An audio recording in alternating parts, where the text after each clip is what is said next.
நிச்சயமா உங்க மனசுக்குள்ள இந்த தொகுதி தான் அப்படின்னு ஃபிக்ஸ் பண்ணி வச்சிருப்பீங்க. எந்த தொகுதி? தமிழ்நாடே என் தொகுதி தானே. 2026ல கேட்கிறேன் நான் நானு. வந்து நிற்கிறேனா இல்லையான்னு எனக்கே தெரியாது. நீ எந்த தொகுதின்னு இல்ல கேட்டால் உள்ள அது என்ன சொல்றது? வச்சிருப்பீங்க. சரத்குமார் நிச்சயமா வச்சிருப்பீங்க. அது போட்டியிடுறதுக்கான நீங்கள் வந்து பிளான் இருக்கும், எல்லாம் அப்படிலாம் இருக்கும். எந்த திட்டமும் நான் தீட்டுறதில்ல. ஆ. நான் என் லைஃபே நான் ஓப்பனாக சொல்லிடுறேனே. ம். நான் இயங்குவதே நான் அல்ல. என்னை இயக்குவது யாருன்ட்டு எனக்கே தெரியாது. தப்போ ரைட்டோ அது பண்ணலான்னு முடிவு பண்ணால் பண்ணிவிடுவேன். வெற்றி தோல்வியெல்லாம் பார்த்து நான் பெர்முடேஷன் காம்பினேஷன் போட்டு on paper let start working out.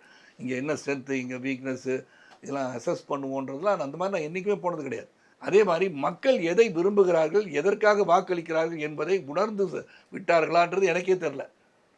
இன்னும் அதை கண்டுபிடிக்க முடியலையா? யாராலையும் கண்டுபிடிக்க முடியல. ஆஹா. இல்லாட்டி ஒவ்வொரு தேர்தல் இப்போ பெரிய top leader can also fail.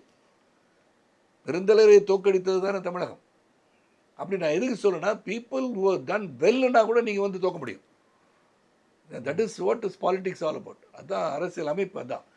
அப்போ மக்கள் என்ன விரும்புகிறாங்க, ஒரு தலைவன்ட்ட என்ன விரும்புகிறாங்க, மக்களுக்கு என்ன தேவைன்றது அவங்க உணர்றாங்க. இது நம்மளுக்கு புரிய மாட்டேங்குது. இல்ல இதை தாண்டி கூட்டணி அப்படிங்கிற ஒரு விஷயம் தானே சார் இந்த வெற்றி தோல்வி வந்து முடிவு அதான் செய்யுது. இந்த கூட்டணி பற்றி நான் பல முறை சொல்லிட்டேன். நான் ஆ. ஒரு கூட்டணி எப்போ பண்ணணும்னா தனித்தனியாக நிற்கணும். ம். கட்சிகள் வந்து வந்துக்கிட்டே இருக்கு. First of all we should be having a 2 party system இந்த கண்ட்ரி. அது என்னுடைய ஃபீலிங். அதுக்காக டெமோக்ராட்டிக் கண்ட்ரி எவ்வளோ வேணால் கட்சி ஆரம்பிக்கலாம், அது வேறு. ஆனால் டிசிபேட் ஆகுதுல்ல. ஒரு இப்போ எதுக்கு அப்புறம் கூட்டணி வைக்கிறீங்க? கட்சிகள் துவங்கி விட்டால் நான் என்ன சொல்கிறேன்னா, Hyder you have a mandate, first போய் நில்லுங்கலாம். உங்கள் கொள்கைகளை வந்து எடுத்து சென்று மக்களிடம் வாக்கு வந்து சேகரிங்க. இப்போ வந்து என்ன ஆகும், எல்லோரும் ஸ்ப்ளிட் ஆகிடுச்சுன்னு வச்சுக்கோமே. 1 2 3 4 5 6 6 பார்ட்டி, எல்லாம் 10 எம்எல்ஏ 20 30 50 எம்எல்ஏ 60 எம்எல்ஏ கட்சி வந்து they are not able to form a governmentனா, அப்போ you ask for a coalition government.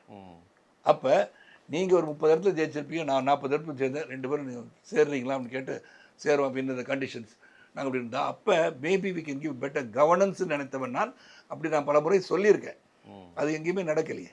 இல்ல இப்ப நீங்க இருக்கிற கட்சி வந்து ஒரு வலுவான கூட்டணியை தமிழ்நாட்டில் அமைக்க முடியலையே அப்படின்னு சொல்லிட்டு நீங்க ஏதாவது ஃபீல் பண்ணிட்டு இருக்கீங்க? இல்லை இல்லை அப்படிலாம் நான் ஃபீல் பண்ணேன். நான் ஜென்ரலாக கேட்ட கேள்விக்காக பதில் சொல்லிட்டு இருக்கேன். நான் ஜென்ரல் ஒப்பீனியன் அபவுட் பாலிடிக்ஸ் பற்றி சொல்கிறேன். I'm not talking about my party that I belong to now.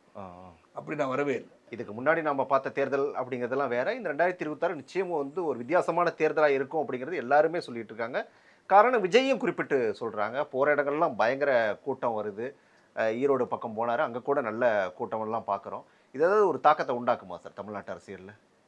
இது வந்து விஷுவலாக வந்து எப்பவுமே இந்த கூட்டத்தை காண்பிப்பது என்பது அந்த விஷுவலாக மக்கள் மனசில் வந்து பெரிய வரவேற்பு இருக்குதுன்னு நினைக்கிறதுக்கான வாய்ப்பு இருக்கிறது. இல்லைன்னு நான் சொல்கிறது. அப்படி பார்த்தீங்கன்னா 1996 நான் வந்து வேறு யாரையும் உதாரணமாக எடுத்துக்கல. நான் என்ன உங்களே எடுத்துக்குவோம். ஏன்னா மற்றவங்களை பற்றி பேசுகிறத பற்றி எனக்கு வேண்டாம். 1996 நான் வந்து அன்றைய இருந்த அனைத்து இந்திய அண்ணா திராவிட முன்னேற்றத்தை எதிர்த்து நான் வந்து just I made a statement. அப்போ திராவிட முன்னேற்ற கழகத்தின் முன்னோடிகள் எல்லாருமே, தலைவரை தவிர, தலைவர் பொருளாளர் 2 3 பேரை தவிர பாக்கி எல்லாருமே என்னை வந்து சந்தித்து நீங்கள் வந்து ஆதரவு தெரிவித்து நீங்கள் கேம்பெயின் பண்ணணுன்னு சொன்னாங்க. அப்போ நான் கட்சி ஆரம்பிக்கணுன்ற எண்ணம் எனக்கு இருந்தால் அன்றைக்கி ஒரு 25-30 சீட்டு கேட்டு நின்று இன்றைக்கி நான் ஒரு பெரிய இயக்கமாக வந்திருக்கலாம். அந்த மாதிரி எண்ணமே எனக்கு கிடையாது. அன்றைக்கி இருந்த ஆட்சிக்கு எதிராக நான் வந்து ஒரு கருத்து சொல்லிட்டேன். அதை வலுவாக எடுத்து மக்களிடம் செல்ல வேண்டும் அடிப்படையில் அன்றைக்கி போயிட்டேன். இது இந்த திரை கவர்ச்சிக்கு இருக்கக்கூடிய வாக்குகள், கவர்ச்சிக்கு இருக்கிறது வந்து ஒரு நிச்சயமாக ஒரு 50-60% இருக்கிற பார்க்காதவங்க தானே. இப்போ நாளைக்கு வந்து நம்ம உதாரணத்துக்கு வந்து ரஜினி சாரே போகிறாங்க, ஒரு அஜித் போகிறாங்க அப்படின்னாலே கூட்டம் பெருசாக தானே வரும். எப்படி கூட்டம் வராமல் இருக்கும்? மக்களுக்கு வந்து இது ஓட்டாக மாறாது இல்லை? ஓட்டாக மாறுறது தான் வந்து to make them vote for you is going to be a difficult task for anybody. அவ்வளோ சீக்கிரமாக மாறாது. நான் வந்து கட்சி துவங்கி நானும் பார்த்தேன், கூட்டத்தை பார்த்தேன். ஆனால் எனக்குன்னு ஒரு முத்திரையை குத்திட்டாங்கல்ல.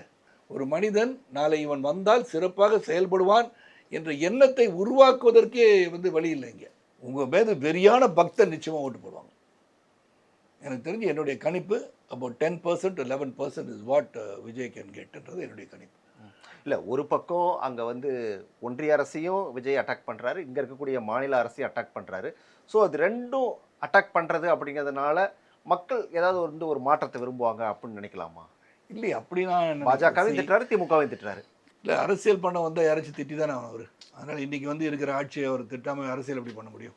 ரெண்டுமே மத்திய அரசாலும் சரி மாநில அரசாலும் சரி யாரை அட்டாக் பண்ணால் தானே மக்கள் வந்து அவங்கள பிடிக்காதவங்க அட்டாக் பண்ணுறான்னு பார்க்குறதுக்கோ, இவங்களை பிடிக்காத இவங்க பார்க்குறதுக்கோ ஒரு ஈர்ப்பை உருவாக்க முடியுமான்னு பார்க்குறாரு. That is is strategy as it looks today. இல்லையா? அவர் சொல்கிறது நியாயமா இல்லையான்றது வந்து மக்கள் வந்து முடிவு பண்ணுவாங்க. அப்புறம் போக போக தெரியும்.